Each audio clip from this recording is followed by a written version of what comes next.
de YouTube. Ahora les traemos un nuevo video. Bueno, pues este video va a ser la segunda parte del campamento de hoy.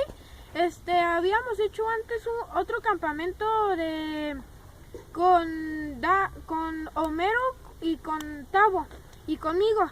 Pero hoy va a ser otro campamento y esta va a ser la segunda parte. La primera parte fue de los chistes y esta es la segunda parte de una fogata. Bueno, pues vamos a comenzar. 4 amigos especiales.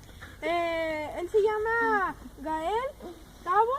Tavo muerde el bombón, vato. Y el técnico es Freddy. Hola. Él es Freddy.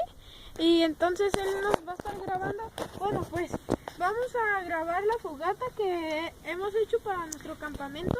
Esperen, vean mis manos cómo están Pues llenos vamos de a bombón.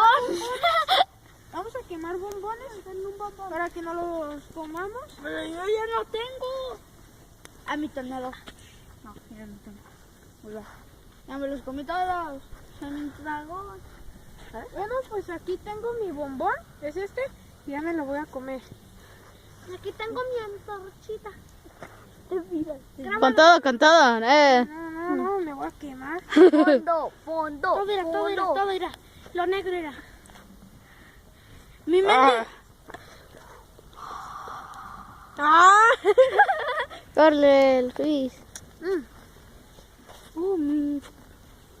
¿Todos hemos comido? ¿El Dani? ¡Hala! Bueno, pues, pues, ¿qué hacemos aquí? ¿Qué hacemos? No sé. ¿Qué hablamos?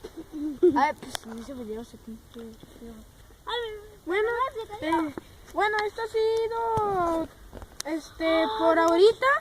Espero que les haya gustado y más al ratito, cuando ya sea más de noche, vamos a volver a grabar la tercera parte, no sé si cuarta, quinta, sexta, sí, no sé cuántas partes vamos a hacer. Bueno, pues, adiós. Adiós.